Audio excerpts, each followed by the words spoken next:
الحمد للہ رب العالمین والصلاة والسلام علی رسول اللہ الکریم اما بعد۔ آج ہماری گفتگو کا دائرہ کار 19ویں پارے کے متعلق ہوگا۔ اس پارے کی ابتدا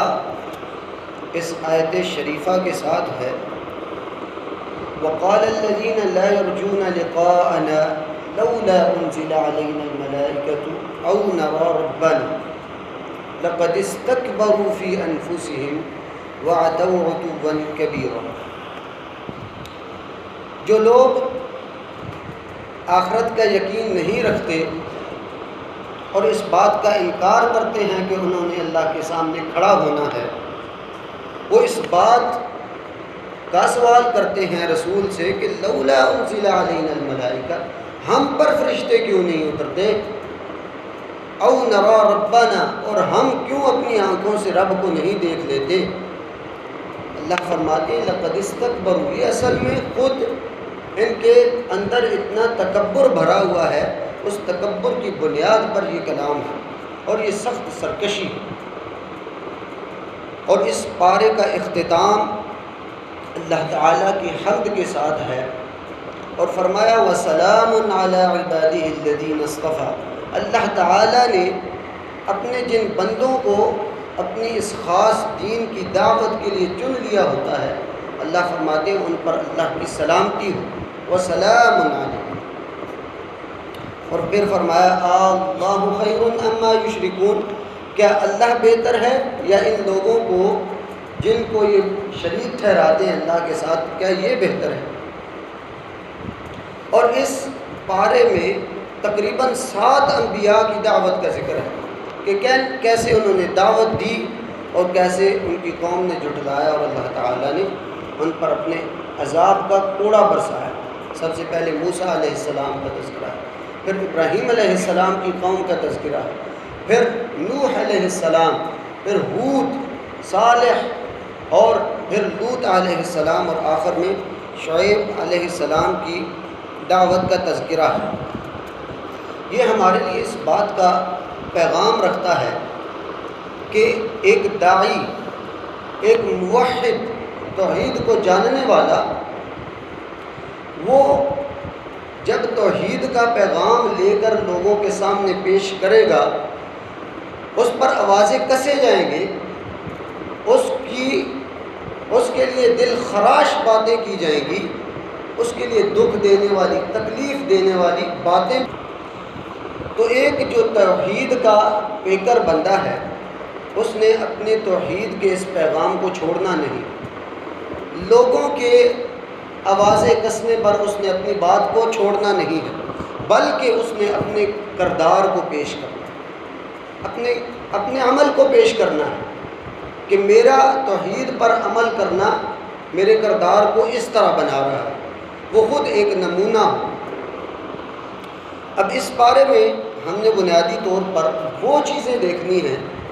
یا وہ کردار دیکھنے ہیں جو ایک داعی کو، ایک توحید والے کو جو آگے پیغام پہنچا رہا ہے، توحید کی دعوت لے کر چل رہا ہے،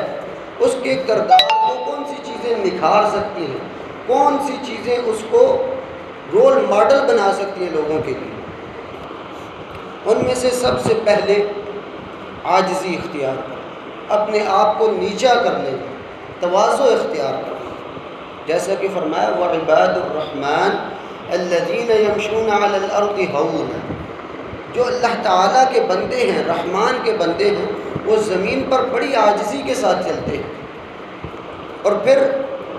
راتوں کو اٹھ کر نمازیں ادا کرنا، اللہ کی راہ میں کھڑے ہونا، یہ جو توحید کے پیکر لوگ ہیں ان کا کردار ہے۔ اور پھر وہ جہنم سے پناہ مانگتے ہیں اور جہنم کی سختیوں کے بارے میں علم رکھتے ہیں اور اس سے اللہ تعالیٰ کی ہمہ وقت پناہ مانگتے رہتے ہیں اور اس سے ڈر میں رہتے ہیں۔ اور پھر ان کا معاملہ کفایت شعاری کا ہوتا ہے، نہ ان میں معاملات میں اسراف ہوتا ہے، نہ ہی بہت زیادہ کنجوسی ہوتی ہے، بلکہ میانہ روی ہوتی ہے۔ اور پھر وہ توبہ کے ساتھ اپنے عمل کو جاری رکھتے ہیں۔ انسان سے گناہ ہو جاتا ہے غلطی ہو جاتی ہے، لیکن جو توحید کا پیکر ہے اس کا عمل یہ ہوگا الا من تاب، وہ اللہ تعالیٰ سے توبہ کرے گا، اور صرف توبہ ہی نہیں بلکہ اس کے بعد اس کا نیک عمل ہوگا، اس کا عمل مزید نکھر جائے گا، درست ہو جائے گا۔ اس کا فائدہ کیا ہے؟ اللہ تعالیٰ نے اس بارے میں بڑی خوبصورت بات کی ہے، فرمایا فَأُولَٰئِكَ يُبَدِّلُ اللَّهُ سَيِّئَاتِهِمْ حَسَنَاتٍ، ایسا کام کرنے والے لوگ جو توبہ بھی کرتے ہیں پھر اپنے عمل کو بھی درست کر لیتے ہیں، اللہ تعالیٰ ان کے گناہوں کو معاف نہیں کرتے صرف، بلکہ ان کی گناہوں کو نیکیاں بنا دیتے ہیں۔ سبحان اللہ، اللہ تعالیٰ کی رحمت ہے۔ پھر ان لوگوں کا کردار یہ ہوتا ہے کہ اللہ تعالیٰ کے کلام کو بڑی توجہ سے سنتے ہیں، بڑا کان لگا کے سنتے ہیں، اس پر لا علمی اور جہالت سے بس اس میں ورد کرنا اور اس طرح جھومنا یہ ان کا عمل نہیں ہوتا، بلکہ وہ سمجھتے ہیں اور اس کلام کو غور سے سنتے ہیں اور اس پر عمل کرنے کی کوشش کرتے ہیں۔ اور پھر اس پارے میں توحید کے بڑے پیارے پیارے کلمات ہیں، ان میں سے سب سے جو خوبصورت ہیں، فرمایا الذی خلقنی فہو یہدین، میرا خدا وہ ہے جس نے مجھے پیدا بھی کیا ہے اور مجھے ہدایت کا نور بھی دیا ہے، والذی هو یطعمنی ویسقین، اور وہی ہے جو مجھے کھلاتا بھی ہے اور پلاتا بھی ہے، اور میں جب بیمار ہو جاتا ہوں تو شفا اس ہی کی طرف سے ہے، اور میرا مرنا اور میرا جینا اس ہی کی طرف سے ہے، میرے گناہوں کی توبہ بھی اس ہی کی جناب سے۔ اور پھر وہ اس بات کی دعا کرتا رہتا ہے کہ اس کا خاتمہ ایمان کے ساتھ ہو، جیسا کہ ابراہیم علیہ السلام کی دعا اس بارے میں آتی ہے رب ہب لی حکما والحقنی بالصالحین۔ یہ دعا کثرت سے کرنی چاہیے کہ انسان کا خاتمہ اگر ایمان کے ساتھ ہو گیا تو وہ کامیاب ہے۔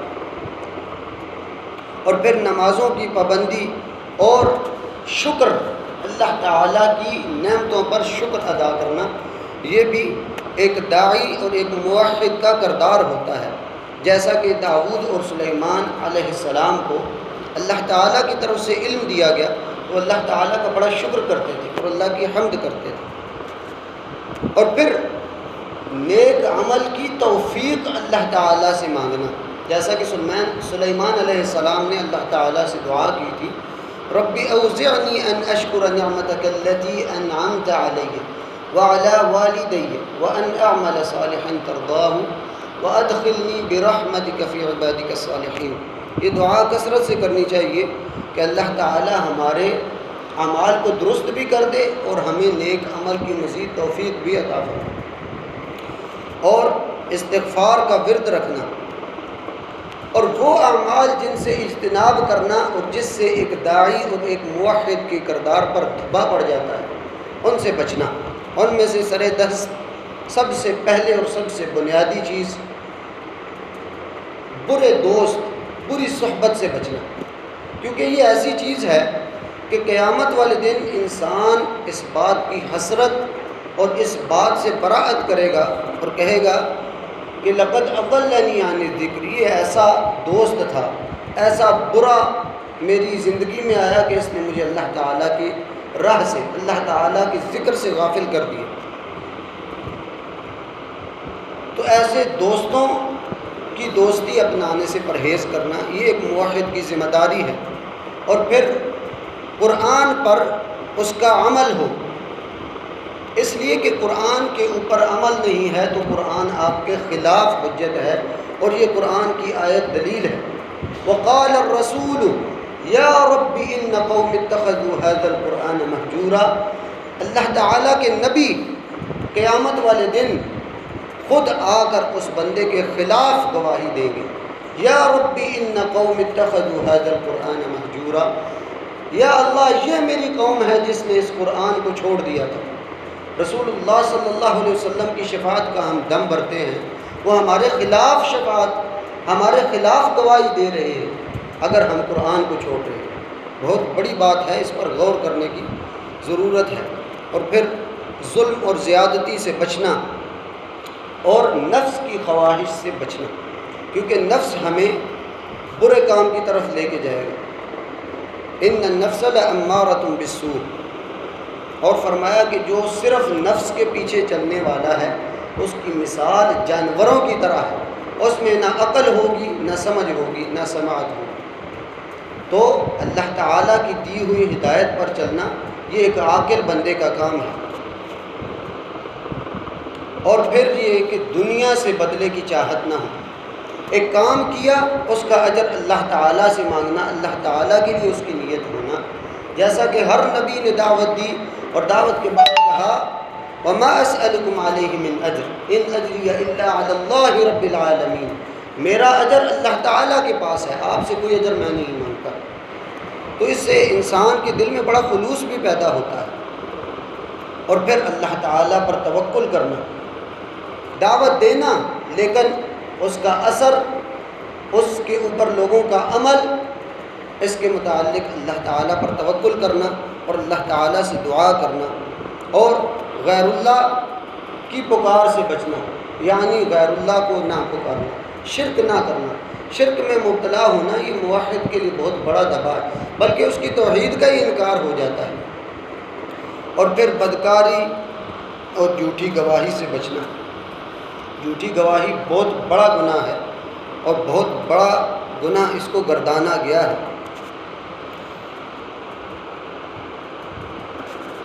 اور پھر یہ کہ دنیا کے جو لوگ ہیں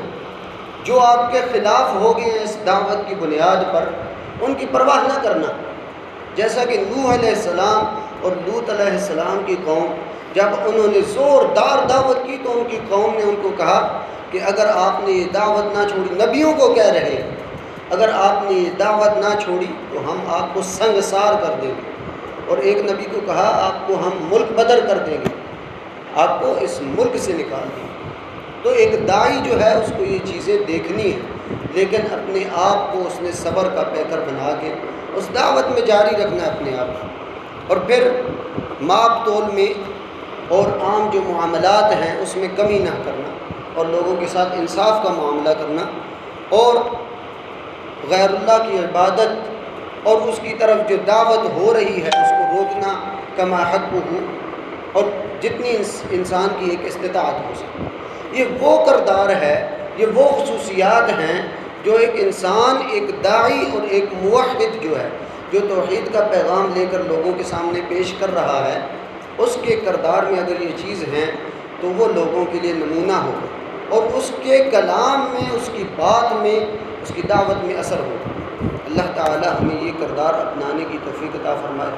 اور ہمیں توحید کی دعوت کو لے کر آگے چلنے کی توفیق عطا فرمائے۔ سبحانک اللہم و بحمدک، اشہد ان لا الہ الا انت، استغفرک۔